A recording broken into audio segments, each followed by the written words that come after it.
दोस्तों, स्वागत है आपका अपने YouTube channel LCP chemistry hub में। आज के इस पर्टिकुलर वीडियो सेशन में डील करेंगे super problems in inorganic chemistry. और इन प्रॉब्लम्स की एक स्पेसिफिकेशन क्या है, एक ही प्रॉब्लम से आपको 4 से 5 कॉन्सेप्ट है वो लर्न करने को मिलेंगे। तो सबसे पहले तो वीडियो को लाइक कर दीजिए, LCP केमिस्ट्री अब यूट्यूब चैनल को सब्सक्राइब और शेयर कीजिए। आइए डील करते हैं super problems in inorganic chemistry. सबसे फर्स्ट प्रॉब्लम यहां पर मेंशन कर रखी है, which of the following order is incorrect. आपको यहां पर 4 ऑप्शन में 4 ऑर्डर मेंशन किए हुए है। इन ऑर्डर में से कौन सा ऐसा ऑर्डर है जो क्या है इनकरेक्ट है, मतलब गलत है। तो यहां पर जब आप इन ऑप्शंस को देखते हो तो यहां पर ये जो ऑप्शंस है वो किससे रिलेटेड है, फाजान रूल से रिलेटेड है। अब यहां पर मैं आपको सबसे पहले कंप्लीट जो फाजान रूल है उसके बारे में अंडरस्टैंड करवाता हूं। अगर आपको फाजान रूल अंडरस्टैंड हो गया तो ये वाला क्वेश्चन आपकी इजीली सोल्व हो जाएगा। तो सबसे पहली थिंग देखिए, फाजान रूल। फाजान रूल है एक्चुअल में डील किसे करता है, Fajans rule deal with the covalent character. ये फाजान रूल किससे डील करता है, deals with covalent character, deals with covalent character in ionic bond, covalent character in ionic bond. Meaning कोई भी आयोनिक बॉन्ड है तो उस वाले आयोनिक बॉन्ड में कोवलेंट कैरेक्टर का जो डेवलपमेंट होता है उसी से डील कौन करता है, फाजान रूल डील करता है। मतलब किसी भी आयनिक बंध में सह संयोजक गुण आ जाते हैं तो वो किस प्रकार से कितने प्रतिशत सह संयोजक गुण उपस्थित होंगे ये कौन बताता है, फाजान नियम बताता है। अब इंपॉर्टेंट थिंग है, ये जो फाजान रूल है इसके कौन कौन से 4 स्टेटमेंट है। तो सबसे पहला स्टेटमेंट देखिए फाजान रूल, इसका फर्स्ट स्टेटमेंट होता है स्मॉलर कैटाइन। सबसे फर्स्ट इसका रूल क्या है, स्मॉलर कैटाइन। कैटाइन का साइज जितना ही स्मॉलर होगा उतना ही आयोनिक बॉन्ड में कोवलेंट कैरेक्टर का क्या होगा, डेवलपमेंट होगा। सेकंड इसका स्टेटमेंट है larger A9, larger A9. Small cation है और लार्जर क्या होता है, एनाइन होता है।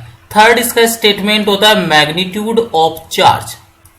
थर्ड स्टेटमेंट है इसका मैग्नीट्यूड ऑफ चार्ज। यहां पर चार्ज का मैग्नीट्यूड जितना ग्रेटर होगा उतना ही आयोनिक बॉन्ड में कोवलेंट कैरेक्टर का क्या होगा, डेवलपमेंट होगा। और 4 इसका रूल होता है फाजान का, वो होता है pseudo electronic configuration, pseudo electronic configuration. और सूडो इलेक्ट्रॉनिक कॉन्फ़िगरेशन का मीनिंग क्या है, 2, 8, 10। ये एक्चुअल में कौन सा होता है, सूडो इलेक्ट्रॉनिक कॉन्फ़िगरेशन। तो फाजान रूल है उसके अंदर आपको 4 स्टेटमेंट माइंड में सेट करके रखना है, smaller cation, larger A9, magnitude of charge and pseudo electronic configuration. Important thing क्या है, अब यहां पर इंपॉर्टेंट थिंग को अंडरस्टैंड कीजिए। कैटाइन, फाजान रूल में जो कैटाइन है तो कैटाइन की ऑलवेज कौन सी प्रॉपर्टी से डील करोगे आप, पोलराइजिंग पोलैरिटी से, पोलराइजिंग पावर। तो ये ध्यान रखना आपको, फाजान रूल में जो कैटाइन है इसकी कौन सी प्रॉपर्टी से डील करते हो, पोलराइजिंग पावर से। सेकंड थिंग आती है आपके पास एनाइन, और एनाइन की कौन सी प्रॉपर्टी से डील करोगे आप, पोलराइजिबिलिटी से डील करोगे, पोलराइजिबिलिटी। तो ये 2 थिंग्स इंपॉर्टेंट है। जो कैटाइन है तो कैटाइन की तो आप क्या देखोगे, ध्रुवण क्षमता देखोगे। पोलराइजिंग पावर का मीनिंग क्या है, ध्रुवण क्षमता। और अब आप बात करोगे किसकी, एनाइन, एनाइन से कौन सी प्रॉपर्टी से डील करोगे, पोलराइजिबिलिटी। और पोलराइजिबिलिटी का मीनिंग होता है ध्रुवणता। तो 2 बातें आपके माइंड में क्लियर हो जानी चाहिए, कैटाइन की पोलराइजिंग पावर से डील करोगे और एनाइन की पोलराइजिबिलिटी से डील करोगे। ये पोलराइजिंग पावर और ध्रुवणता कब अधिक होगी, ये जब 4 कंडीशन फॉलो करेगी तो उस वाली कंडीशन में जो आयोनिक बॉन्ड है उसमें सह संयोजक गुण है उनका डेवलपमेंट क्या होगा, अधिक से अधिक होगा। जितना छोटा धनायन होगा, जितना बड़ा ऋणायन होगा, और जितना ज्यादा आवेश का मैग्नीट्यूड होगा, और लास्ट के अंदर आभासी इलेक्ट्रॉनिक विन्यास। तो ये 4 थिंग्स है जो क्या करती है आयोनिक बॉन्ड में कोवलेंट कैरेक्टर को क्या करती है डेवलपमेंट करती है। अब इजीली सोल्व हो जाएगा। सबसे फर्स्ट देखिए, और एक और इंपॉर्टेंट थिंग से मैं आपको डील करवा देता हूं यहीं पर, कि जो भी आपके पास आयोनिक कैरेक्टर है वो क्या होता है इनवर्सली प्रोपोर्शनल होगा कोवलेंट कैरेक्टर के। तो ये भी आपको ध्यान रखना है। जो आयोनिक कैरेक्टर है यहां पर मेंशन कर रहा हूं मैं, ionic character, ionic character is inversely proportional to covalent character. तो ये इंपॉर्टेंट थिंग है। नहीं, किसी भी बॉन्ड में कोवलेंट नेचर जितना ग्रेटर होगा तो उस वाले बॉन्ड में उतना ही मिनिमम क्या हो जाएगा आयोनिक कैरेक्टर हो जाएगा। अब देखिए यहां पर सबसे पहला स्टेटमेंट आयोनिक कैरेक्टर, तो यहां पर देखिए आयोनिक कैरेक्टर का ये ऑर्डर मेंशन कर रखा है MCl, इससे ग्रेटर आयोनिक कैरेक्टर MCl2 में, देन MCl3। और यहां पर आपने डील कर लिया कि यहां पर अगर आप डील करोगे तो जो कैटाइन मीनिंग जो मेटल है यहां पर कौन सा है M, यहां पर भी M है और यहां पर भी कौन सा है M है, और एनाइन कौन सा है क्लोरीन, क्लोरीन और क्लोरीन। अब इंपॉर्टेंट थिंग क्या है यहां पर जो मेटल है मीनिंग जो कैटाइन इस पर कितना चार्ज है +1 चार्ज है, यहां पर कितना चार्ज आएगा मेटल पर +2 आएगा, और MCl3 में मेटल के ऊपर कितना चार्ज एग्जिबिट करेगा +3 चार्ज क्या करेगा एग्जिबिट करेगा। तो यहां पर आप क्या देख रहे हो, अगर लेफ्ट टू राइट यहां पर मूव कर रही हो तो चार्ज क्या हो रहा है इंक्रीज हो रहा है, और चार्ज इंक्रीज होने का मीनिंग क्या हो जाएगा कि जो कैटाइन है वो कैसा है स्मॉलर है। और अभी आपने बोला है कि जितना स्मॉलर कैटाइन होगा उसमें कोवलेंट कैरेक्टर उतना ही क्या होगा ग्रेटर होगा, कोवलेंट कैरेक्टर है उतना ही क्या होगा ग्रेटर होगा। तो यहां पर देखिए कौन सा कैरेक्टर बोल रहा है आयोनिक कैरेक्टर, तो ये क्या हो गया रोंग हो गया, मीनिंग इनकरेक्ट स्टेटमेंट कौन सा ही हो गया, option number A is the incorrect statement, क्योंकि ये वाला ऑर्डर किसका है, ये वाला ऑर्डर है कोवलेंट कैरेक्टर का, सह संयोजक गुणों का, लेकिन इसने कौन सा बोल दिया यहाँ पर आयोनिक कैरेक्टर का। ऑप्शन नंबर बी से डील कीजिए। चारों ऑप्शन को सोल्व करेंगे। पोलराइजेबिलिटी, और अभी मैंने आपको मेंशन करवा दिया पोलराइजेबिलिटी है, तो पोलराइजेबिलिटी आपको इसकी देखोगे एनाइन की पोलराइजेबिलिटी से डील करोगे, और पोलराइजेबिलिटी कब ग्रेटर होगी जब लार्जर एनाइन होगा। तो ऑर्डर देखिए यहाँ पर फ्लोरीन, क्लोरीन, ब्रोमीन और आयोडीन, और आपको इजीली बताया कि 17 ग्रुप के element fluorine, chlorine, bromine and iodine, 17 group के एलिमेंट, और किसी भी ग्रुप में टॉप टू बॉटम अगर आप मूव करते हो तो जो साइज क्या होता है इंक्रीज होता है। तो यहां पर क्या हो रहा है, अगर यहां पर आप लेफ्ट टू राइट मूव कर रहे हो तो एनाइन का साइज क्या हो रहा है इंक्रीज हो रहा है, और जितना लार्जर एनाइन होगा उसकी पोलराइजेबिलिटी उतनी क्या होगी ग्रेटर होगी। नहीं, ये वाला स्टेटमेंट तो क्या है करेक्ट है, इनकरेक्ट नहीं है। फिर देखिए पोलराइजिंग पावर, और अभी आपने डील कर लिया पोलराइजिंग पावर किसकी देखते हो कैटाइन की, और कैटाइन की पोलराइजिंग पावर कब ग्रेटर होगी जब स्मॉलर कैटाइन होगा। स्मॉलर कैटाइन का मीनिंग क्या होगा, तो उसके ऊपर चार्ज की वैल्यू जितनी ग्रेटर आएगी उसका पोलराइजिंग पावर उतना ही क्या होगा मैक्सिमम होगा। तो यहां पर देखिए पोलराइजिंग पावर, सोडियम पर +1 चार्ज है, कैल्शियम पर +2 है, मैग्नीशियम पर +2 है, और एल्यूमिनियम पर +3 है। तो यहां पर भी आप लेफ्ट टू राइट मूव कर रहे हो तो क्या हो रहा है चार्ज वो क्या हो रहा है इंक्रीज हो रहा है, और जितना चार्ज इंक्रीज होगा उतना ही जेड इफेक्टिव इंक्रीज होगा, और जेड इफेक्टिव इंक्रीज होगा तो साइज में क्या हो जाएगा डिक्रीजमेंट हो जाएगा। तो मीनिंग यहां पर क्या हो जाएगा साइज मिनिमम किसकी है यहां पर एल्यूमिनियम +3 की, तो पोलराइजिंग पावर भी सबसे मैक्सिमम किसकी होगी एल्यूमिनियम +3 की। मीनिंग ये वाला स्टेटमेंट भी क्या है करेक्ट है। फिर बात करेंगे अपन option number D covalent character. तो कोवलेंट कैरेक्टर के लिए कंडीशन क्या चाहिए स्मॉलर कैटाइन और लार्जर एनाइन। तो यहां पर अगर आप डील करोगे ऑप्शन नंबर 4 से, कैटाइन तो इसने कांस्टेंट कर लिया लिथियम है, चारों के अंदर जो कैटाइन तो कौन सा है लिथियम, चेंज किसमें कर रहा है एनाइन में। एनाइन फर्स्ट देखिए फ्लोरीन है, उसके बाद में क्लोरीन है, फिर ब्रोमीन है और फिर आयोडीन। तो यहां पर क्या हो रहा है लेफ्ट टू राइट मूव कर रही हो तो एनाइन का साइज क्या हो रहा है इंक्रीज हो रहा है, और जितना लार्जर एनाइन होगा तो उसके अंदर कोवलेंट कैरेक्टर भी क्या होगा उतना ही ग्रेटर होगा। नहीं, ये वाला कोवलेंट कैरेक्टर का ऑर्डर भी क्या है करेक्ट है। इनकरेक्ट कौन सा था फर्स्ट वाला ही इनकरेक्ट था, तो आपको पूछा कौन सा था इनकरेक्ट, तो कौन सा हो जाएगा option number A is the correct answer. Next वाला प्रॉब्लम देखिए प्रॉब्लम नंबर 2, ये इंपॉर्टेंट प्रॉब्लम, और यहां से इनकी स्ट्रक्चर से जनरली नीट और IIT जेई मेन और एडवांस के अंदर है वो क्वेश्चन आने के 100% चांस होते हैं। चारों ऑप्शन को यहां पर अपन सोल्व करेंगे। पहले प्रॉब्लम से डील करते हैं। प्रॉब्लम में मेंशन किया है which of the following statement is not correct, meaning यहां पर 4 ऑप्शन आपको गिवन है और इन 4 स्टेटमेंट में से ऐसा कौन सा स्टेटमेंट होगा जो क्या होगा यहां पर इनकरेक्ट होगा। कौन सा स्टेटमेंट होगा? इनकरेक्ट स्टेटमेंट है। तो यहां पर सबसे पहले देखिए द मैक्सिमम नंबर ऑफ, सबसे पहला पॉइंट देखेंगे अपन यहां पर option number A, the maximum number of atoms in one plane in B3 N3 H6 are 12 है। बड़ा इंपॉर्टेंट है ये वाला B3 N3 H6, इसको आप बोलते हो बोराजीन। तो इसकी डिटेल के अंदर में आपको इसके जितने क्वेश्चंस बन सकते हैं बोराजीन के उतने क्वेश्चंस में आपको सोल्व करवा देता हूं। तो यहां पर देखिए नेक्स्ट वाला, सबसे पहले ऑप्शन नंबर ए से डील कर रहे हैं और ऑप्शन नंबर ए में क्या मेंशन किया था?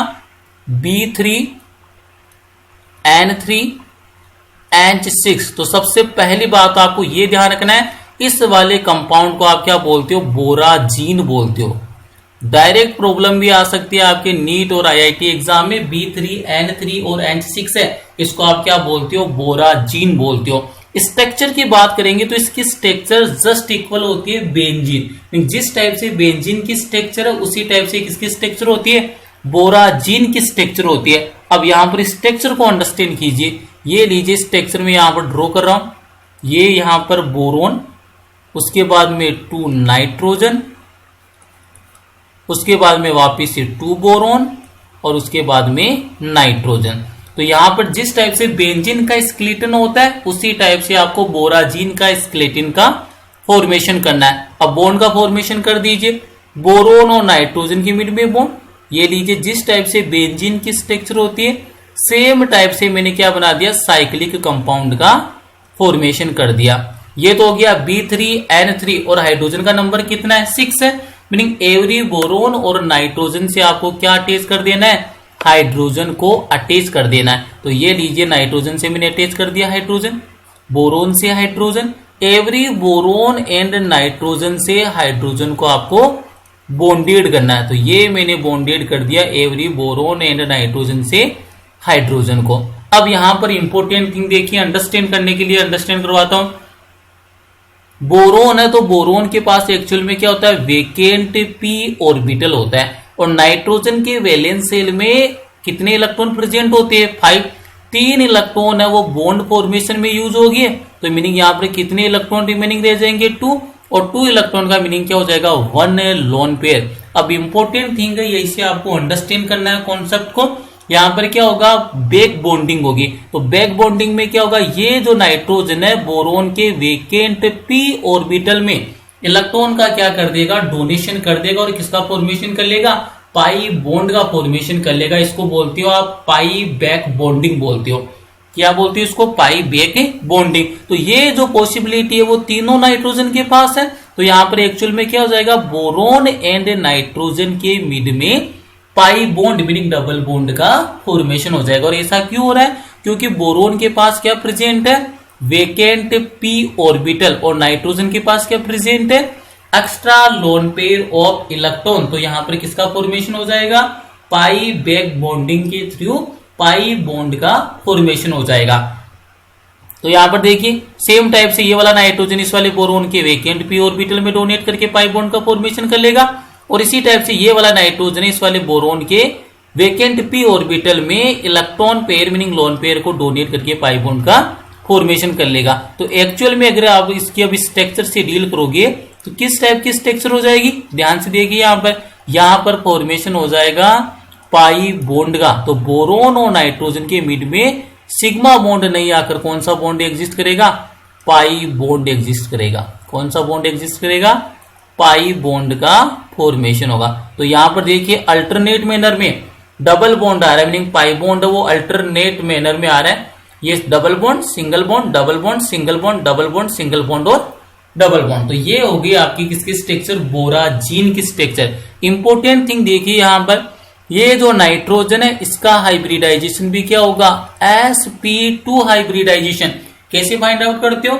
Number of sigma bond plus lone pair of electron. यहाँ पर हाइब्रिडाइजेशन का दोस्तों क्या फॉर्मूला बन जाएगा, तो हाइब्रिडाइजेशन अगर आपको फाइंड आउट करना है तो उसका फॉर्मूला क्या बन जाएगा, number of sigma bond, number of sigma bond plus number of lone pair of electron, number of lone pair. तो यहां पर देखिए नंबर ऑफ सिग्मा बॉन्ड कितना 1 2 3, तो यहां पर मेंशन कर दूंगा मैं 3 प्लस बैक बॉन्डिंग का फॉर्मेशन कर लिया, नाइट्रोजन के पास लोन पेयर एब्सेंट हो गया तो कितना आ गया 0, 3 प्लस 0 कितना होता है 3, और 3 का मीनिंग कौन सा हाइब्रिडाइजेशन आ जाएगा दोस्तों, sp2 हाइब्रिडाइजेशन। और sp और sp2 हाइब्रिडाइजेशन जिस भी मॉलिक्यूल में होता है वो एक्चुअल में कैसा होता है, प्लेनर स्ट्रक्चर होता है, समतलीय संरचना होती है। सेम टाइप से अगर आप बोरोन का हाइब्रिडाइजेशन फाइंड आउट करोगे तो बोरोन का हाइब्रिडाइजेशन भी कितना ऑब्टेन होगा, sp2 ऑब्टेन होगा। इसका मीनिंग क्या हो गया, जितने भी एटम्स है बोराजीन में वो किस में होंगे, प्लेन में होंगे। प्लेन का मतलब समतलीय होंगे। तो स्टेटमेंट नंबर 1 देखिए, the maximum number of atoms in one plane in B3N3N6 are 12 है। काउंट कर लीजिए कितने एटम है, 1 2 3 4 5 6 7 8 9 10 11 और 12 है। मीनिंग यहाँ पर जो 12 एटम है वो किस में लाइज करेंगे, प्लेन में लाइज करेंगे। Important statement, 12 atoms in one plane, 12 के 12 जो एटम है कौन से प्लेन में, ओनली वन ही प्लेन में। ऐसा क्यों हो रहा है, क्योंकि एवरी नाइट्रोजन और एवरी बोरोन का जो हाइब्रिडाइजेशन है, संकरण है, वो कौन सा हो रहा है, sp2 हो रहा है। और ये बात आपको हमेशा पता होनी चाहिए कि sp एंड sp2 वाले ये ऑलवेज कैसे होते हैं, प्लेनर होते हैं। कैसे होते हैं, प्लेनर मॉलिक्यूल होते हैं। सेकेंड थिंग देखिए, एक्स्ट्रा इंफॉर्मेशन और प्रोवाइड करवा देता हूं मैं आपको बोराजीन के बारे में। यहां पर अगर आप बोराजीन को देखोगे तो कितनी BH यूनिट है और कितनी NH यूनिट है, तो यहां पर आप काउंट करोगे तो BH और BH, तो मीनिंग यहां पर कितनी BH यूनिट है 3। तो ये ध्यान रखना आपको 3 क्या है, यहां पर BH यूनिट प्रेजेंट है। सेकेंड थिंग, अगर आप डील करोगे कितनी NH यूनिट है, तो यहां पर NH यूनिट कितनी हो जाएगी 3, तो यहां पर क्या हो जाएगा 3 NH यूनिट। ये भी इंपॉर्टेंट है। मीनिंग बोराजीन में 3 तो BH यूनिट है और 3 क्या होती है, NH यूनिट है। इसकी स्ट्रक्चर किसके इक्वल है, बेंजीन के। और सबसे इंपॉर्टेंट बात बोल रहा हूं दोस्तों, जो बोराजीन है वो बेंजीन के क्या होता है, आइसो स्ट्रक्चरल है और आइसो इलेक्ट्रॉनिक। तो ये ध्यान रखना, जो बोराजीन है ये क्या होता है, iso structural and iso electronic with benzene. Meaning benzene के साथ अगर इसका रिलेशन देखोगे तो बेंजीन और बोराजीन में इलेक्ट्रॉन का नंबर भी सेम है। मीनिंग कैसा होता है, ये आइसो इलेक्ट्रॉनिक होता है, आइसो इलेक्ट्रॉनिक, और साथ में आइसो स्ट्रक्चरल। जिस टाइप की स्ट्रक्चर बेंजीन की है सेम टाइप की स्ट्रक्चर किसकी है दोस्तों, बोराजीन की है। तो ये इतने क्वेश्चन देखिए, एक ही ऑप्शन से कम 5 से 6 क्वेश्चन से आपने डील कर लिया। एक ही ऑप्शन से 5 से 6 कॉन्सेप्ट आपने अंडरस्टैंड कर लिए। नहीं, ये वाला तो क्या है, करेक्ट है। ये वाला स्टेटमेंट तो क्या है, करेक्ट है। सेकंड देखिए, यहां पर सेकंड देखिए ऑप्शन नंबर बी, और ऑप्शन नंबर बी में क्या बोला है, बड़ी इंपॉर्टेंट स्ट्रक्चर बनेगी इसकी भी। There is no S bond in S3O9। Meaning ये आपको इस कंपाउंड गिवन है S3O9, और इसमें ये बोल रहा है कि 1 भी SS बॉन्ड प्रेजेंट नहीं है। मीनिंग SS बॉन्ड क्या है, यहाँ पर एब्सेंट है। तो किस टाइप से इसको फाइंड आउट करोगे, स्ट्रक्चर ड्रॉ करके। तो आइए स्ट्रक्चर ड्रॉ करते हैं अपन S3O9 की। अब अच्छे से देखना इसकी स्ट्रक्चर किस टाइप से ड्रॉ करते हैं। बड़ी इंपॉर्टेंट स्ट्रक्चर है IIT और नीट एग्जाम के लिए। तो स्ट्रक्चर ड्रॉ करना सीखिए S3O9 के लिए। किस टाइप से स्ट्रक्चर ड्रॉ करोगे, तो इधर देखिए, सबसे पहले S3 और O9, तो सल्फर मेंशन कर दीजिए। यहां पर ये लीजिए, मैंने मेंशन कर दिया फर्स्ट सल्फर। फिर यहां पर ऑक्सीजन को पुट करना है, ऑक्सीजन देन ऑक्सीजन। उसके बाद में वापिस किसको पुट करना है, सल्फर को। तो ये लीजिए सल्फर और सल्फर, और फिर मेंशन कर दीजिए यहाँ पे ऑक्सीजन को। तो इस टाइप से आपको स्केलेटन है वो क्या करना है, फॉर्म करना है, और इनको क्या करना है, लिंक कर देना है। तो ये लीजिए, मैंने सल्फर को लिंक कर दिया ऑक्सीजन से, इस ऑक्सीजन को भी लिंक कर दिया सल्फर से, और इस सल्फर को मैंने लिंक कर दिया है ऑक्सीजन से। अब आपको क्या करना है कि जो सल्फर है वो कितनी मैक्सिमम ऑक्सीडेशन स्टेट शो कर सकता है, +6। यहां पर जो आपने अभी तक स्ट्रक्चर ड्रॉ किया उसमें 3 सल्फर को इंक्लूड कर लिया एंड 3 ऑक्सीजन को क्या कर लिया, इंक्लूड कर लिया। रिमेनिंग कितने ऑक्सीजन रह गए, 6 ऑक्सीजन। और 6 ऑक्सीजन किस टाइप से कंबाइन होंगे, तो ये देखिए स्ट्रक्चर को इजीली सीन कीजिए। तो यहां पर क्या करना है, एवरी सल्फर से आपको 2 ऑक्सीजन बॉन्डेड करना है via doubly bonded.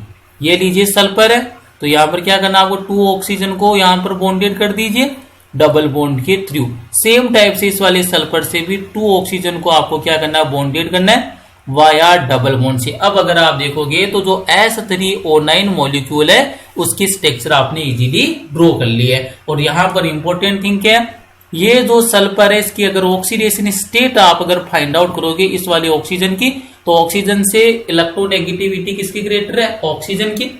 Oxygen is more electronegative than sulphur. तो बॉन्ड का आप जैसे ब्रेक डाउन करोगे, तो यहां पर देखिए इस वाले 1 बॉन्ड को ब्रेक डाउन किया तो इधर तो क्या आ जाएगा +1 -1, इस साइड भी +1 -1, इस साइड -2 +2, और डबल बॉन्ड को यहां से ब्रेक डाउन करोगे तो -2 +2। तो सल्फर का ऑक्सीडेशन स्टेट आपको कितना ऑब्टेन हो जाएगा, +6। मीनिंग S3O9 जो मॉलिक्यूल है इसमें सल्फर का ऑक्सीडेशन स्टेट दोस्तों कितना ऑब्टेन हो रहा है, +6। और ये स्ट्रक्चर बिल्कुल करेक्ट है क्योंकि सल्फर है उसके वैलेंस शेल में 6 इलेक्ट्रॉन होते हैं, तो यहाँ पर 6 इलेक्ट्रॉन का यूज कर रहा है कौन, सल्फर। ऑक्सीजन है वो 2 बॉन्ड का फॉर्मेशन कर सकता है, तो ऑक्सीजन का भी ऑक्टेट क्या हो रहा है, कंप्लीट हो रहा है। तो यहाँ पर देखिए स्टेटमेंट क्या था आपके पास, there is no sulphur sulphur bond in S3O9। नहीं, सल्फर सल्फर है वो सिंगल बॉन्ड से लिंक नहीं है। तो आपने स्ट्रक्चर ड्रॉ किया तो स्ट्रक्चर में देखिए सल्फर है वो सल्फर से बॉन्डेड किसके थ्रू है, ऑक्सीजन के थ्रू। मीनिंग डायरेक्ट सल्फर और सल्फर का लिंक नहीं है, तो मीनिंग यहां पर सल्फर सल्फर जो बॉन्ड है उसका नंबर कितना आ जाएगा S3O9 में, =0। तो ये वाला स्टेटमेंट भी क्या है दोस्तों, करेक्ट स्टेटमेंट है। मीनिंग ये वाला स्टेटमेंट भी क्या करेक्ट, आपको कौन सा चूज करना है, इन करेक्ट स्टेटमेंट। थर्ड देखिए, maximum number of identical bond angle in ClO4 negative R4। तो ये वाला भी इंपॉर्टेंट है। ClO4 नेगेटिव किस टाइप की स्ट्रक्चर होती है इसकी, तो ये देखिए मैं मेंशन करता हूं ClO4 नेगेटिव, इसको आप बोलते हो परक्लोरेट। क्या नाम है दोस्तों इसका, परक्लोरेट। परक्लोरेट आयन है ये ClO4 नेगेटिव। अगर आप बात करते हो इसकी स्ट्रक्चर, तो स्ट्रक्चर देखिए किस टाइप से होती है, क्लोरीन सेंट्रल एटम है, यहां पर सेंट्रल एटम से डबली बॉन्डेड से ऑक्सीजन, ये लीजिए डबली बॉन्ड से ऑक्सीजन, और ये लीजिए डबली बॉन्ड से ऑक्सीजन। और 1 ऑक्सीजन है वो सिंगल बॉन्ड से कनेक्ट होगा, और ऑक्सीजन के ऊपर कौन सा चार्ज लाइज करेगा, नेगेटिव चार्ज। इसकी जो एक्चुअल में दोस्तों जो ज्योमेट्री है वो कैसी होती है, टेट्राहेड्रल होती है। ज्योमेट्री कितनी होती है दोस्तों, कौन सी होती है इसकी, टेट्राहेड्रल ज्योमेट्री होती है। और दोस्तों टेट्राहेड्रल ज्योमेट्री के अंदर कितने बॉन्ड एंगल होते हैं, 6 बॉन्ड एंगल होते हैं। कितने बॉन्ड एंगल होते हैं दोस्तों, 6 बॉन्ड एंगल। तो यहां से बस सोल्व हो गया कि यहां पर जो आपके पास परक्लोरेट आयन इसकी टेट्राहेड्रल ज्योमेट्री है, और टेट्राहेड्रल ज्योमेट्री में कितने आइडेंटिकल बॉन्ड होते हैं, 6 बॉन्ड एंगल क्या होती है, आइडेंटिकल। तो यहां पर देखिए इसने क्या बोला है, 4 बॉन्ड आइडेंटिकल बोला है। मीनिंग ये वाला स्टेटमेंट क्या हो गया, इनकरेक्ट हो गया। इनकरेक्ट क्यों हुआ है, क्योंकि यहां पर आइडेंटिकल जो बॉन्ड एंगल है टेट्राहेड्रल ज्योमेट्री में कितने होते हैं, 6 होते हैं। यहां पर इसने कितना मेंशन कर दिया, 4, जो कि क्या है, रॉन्ग है। नेक्स्ट वाला स्टेटमेंट देखिए, number of bridging oxygen in P4O10 R6। P4O10 जो मॉलिक्यूल है इसमें जो ब्रिजिंग जो आपके पास ऑक्सीजन है उसका नंबर कितना है, 6 है। तो इसकी भी स्ट्रक्चर ड्रॉ करके देखते हैं, स्ट्रक्चर इसकी ड्रॉ करके देखते हैं कौन सा मॉलिक्यूल है, P4O10। इजीली स्ट्रक्चर ड्रॉ हो जाएगी दोस्तों। तो यहां पर देखिए P4O10 की स्ट्रक्चर किस टाइप से मेंशन करते हो, तो ये लीजिए P4O10 मॉलिक्यूल, ऑक्साइड है फॉस्फोरस का। तो यहां पर अगर आप इसकी स्ट्रक्चर ड्रॉ करोगे तो देखिए स्ट्रक्चर किस टाइप से ड्रॉ करनी है आपको, पहले बनाइए फॉस्फोरस, उसके बाद में मेंशन कीजिए आप ऑक्सीजन, और यहां पर भी मैंने मेंशन कर दिया ऑक्सीजन। उसके बाद में वापिस से क्या मेंशन करना आपको, फॉस्फोरस, और उसके बाद में क्या जाएगा आपके पास ऑक्सीजन। कितने आपके पास फॉस्फोरस प्रेजेंट है, 4 फॉस्फोरस क्या है दोस्तों आपके पास प्रेजेंट है। फॉस्फोरस का नंबर कितना है दोस्तों आपके पास, 4। तो 1 2 3 और आपको कितना मेंशन करना था, यहाँ पर 4 फॉस्फोरस क्या करने थे, मेंशन करने थे। तो एक बार इसको मैं करेक्ट करता हूं थोड़ा सा स्ट्रक्चर को। तो ये देखिए स्ट्रक्चर को करेक्ट स्ट्रक्चर में इसकी मेंशन कर रहा हूं। P4O10 मॉलिक्यूल की बात कर रही है अपन, तो ये लीजिए मैं वापिस से मेंशन करता हूं P4O10 मॉलिक्यूल। स्ट्रक्चर को देखना है एक बार। सबसे पहले आपको फॉस्फोरस मेंशन करना है, उसके बाद में 2 ऑक्सीजन को मेंशन कीजिए, उसके बाद में वापिस से कितने फॉस्फोरस, 2 फॉस्फोरस को मेंशन कीजिए आप।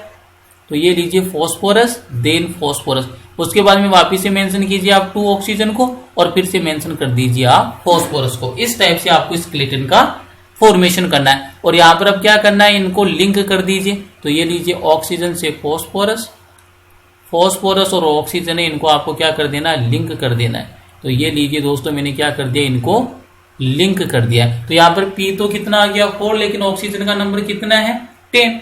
ऑक्सीजन का नंबर कितना है 10, तो कितने ऑक्सीजन इंक्लूड हो गए यहाँ पर 1 2 3 4।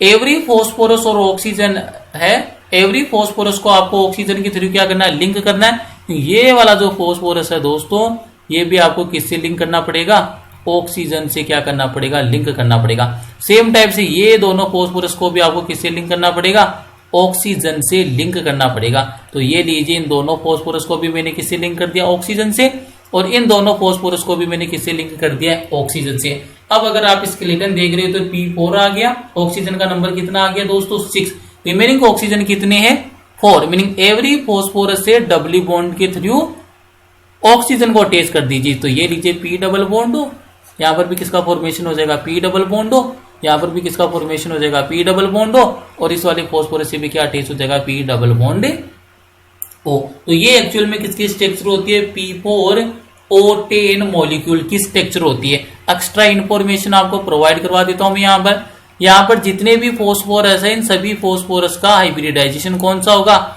sp3 होगा। और जितने भी यहाँ पर फॉस्फोरस प्रेजेंट है, इन सभी फॉस्फोरस की ऑक्सीडेशन स्टेट कितनी होगी दोस्तों, +5 होगी P4O10 मॉलिक्यूल में।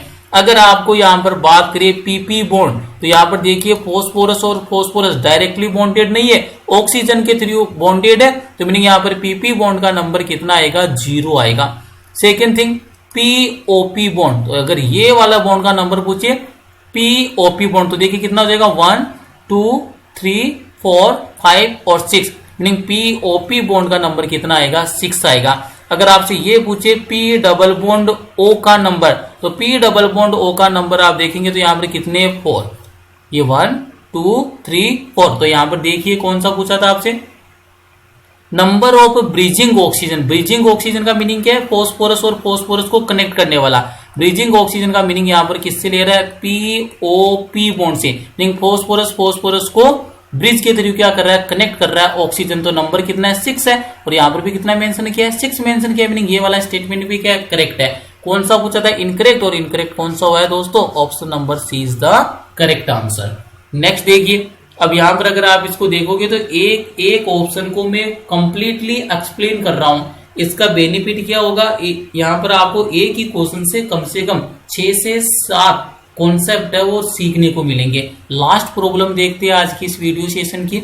नेक्स्ट वाली प्रॉब्लम देखिए दोस्तों, नेक्स्ट वाली प्रॉब्लम के अंदर आपसे डील करवाया है, इन B4O5 OH4 2 negative the number of boron atoms having on octet of electron is, meaning ये जो मॉलिक्यूल आपको गिवन है B4O5 OH4 2 नेगेटिव, इस वाले मॉलिक्यूल में कितने ऐसे बोरोन एटम्स हैं जिनका ऑक्टेट क्या है, कंप्लीट है। तो इंपॉर्टेंट थिंग क्या बनेगी यहाँ पर, इसकी स्ट्रक्चर। अगर आपने स्ट्रक्चर इसकी ड्रॉ कर ली तो ये आपसे इजीली क्या हो जाएगा, सोल्व हो जाएगा। अब इसकी स्ट्रक्चर में ड्रॉ करवा देता हूं आपको, B4O5 OH4 2 नेगेटिव के स्ट्रक्चर को इजीली सीन कीजिए।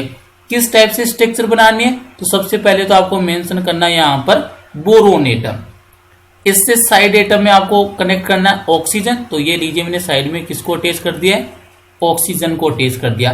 वापिस से आपको क्या करना है, फिर बोरोन से लिंक कीजिए। तो ये लीजिए ऑक्सीजन को मैंने बोरोन से लिंक किया, और इस साइड में मैंने ऑक्सीजन को किससे लिंक कर दिया, बोरोन से। और वापिस से सेम जो ऊपर वाली स्ट्रक्चर इसको रिपीट कर दीजिए, ये लीजिए ऑक्सीजन, और यहाँ पर भी वापिस से कौन आ गया, ऑक्सीजन आ गया। और ऑक्सीजन के मिड में कौन प्रेजेंट है? बोरॉन। तो वापिस यहाँ पर मैंने क्या मेंशन कर दिया? बोरॉन। तो ये तो हो गया दोस्तों इसका नॉर्मल स्ट्रक्चर, मीनिंग बोरोन है वो ऑक्सीजन के मिड में आ रहा है, यहाँ पर भी बोरोन और बोरोन है, तो मिड में कौन आ जाएगा? ऑक्सीजन आ जाएगा। अब अगर आप इसको देखोगे तो बोरोन का नंबर तो कितना हो गया? 4, यहाँ पर भी बोरोन 4 है। ऑक्सीजन आपने कितने इंक्लूड कर लिया? 1 2 3 4 5, मीनिंग ऑक्सीजन का नंबर कितना आ गया? 5। कितनी यूनिट अब आपके पास? OH की 4 यूनिट है, और इन OH की 4 यूनिट को बोरोन से अटैच कर दीजिए, मीनिंग यहां से क्या हो जाएगा? OH। सेकेंड वाले बोरोन से भी किसको अटैच कर दीजिए? कौन सी यूनिट को? OH यूनिट को। थर्ड वाले बोरोन से भी अटैच कीजिए OH यूनिट को, और फोर्थ वाले बोरोन से भी किसको अटैच कर दोगे आप? OH यूनिट को। अब यहां पर आपको डील करना है कि इसमें कितने बोरोन एटम है जिनका ऑक्टेट क्या है? कंप्लीट है। तो यहां पर देखिए 1 बॉन्ड का फॉर्मेशन कितने इलेक्ट्रॉन से होता है? 2 इलेक्ट्रॉन से। तो इस वाले बोरोन कितने बॉन्ड का फॉर्मेशन किया? 1 2 3, मीनिंग कितने इलेक्ट्रॉन है इसके पास? 6 इलेक्ट्रॉन। ये वाला बोरोन देखिए कितने बॉन्ड का फॉर्मेशन करा? 1 2 3 4, और 4 का मीनिंग कितने इलेक्ट्रॉन हो जाएंगे? 8 इलेक्ट्रॉन। सेम टाइप से यहाँ पर बोरोन कितने बॉन्ड का फॉर्मेशन कर रहा है? 3 बॉन्ड, मीनिंग यहाँ पर कितने इलेक्ट्रॉन प्रेजेंट है? 6 इलेक्ट्रॉन। और इस वाले बोरोन को देखोगे तो 4 बॉन्ड का फॉर्मेशन कर रहा है, मीनिंग इसके पास कितने इलेक्ट्रॉन प्रेजेंट है वैलेंस शेल में? 8 इलेक्ट्रॉन। और 8 इलेक्ट्रॉन जिसके भी वैलेंस शेल में प्रेजेंट होते हैं वो कौन से रूल को फॉलो करता है?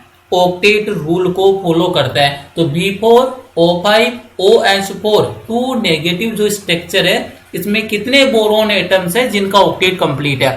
टोटल बोरोन एटम कितने? 4 है। 4 में से 2 बोरोन एटम तो कैसे है? हाइपोवेलेंट। हाइपोवेलेंट का मीनिंग क्या है? Less than 8 electron. और 2 बोरोन के पास कितने इलेक्ट्रॉन प्रेजेंट है? 8। तो यहाँ पर करेक्ट ऑप्शन कौन सा होगा? 2। 2 का मीनिंग कौन सा हो गया?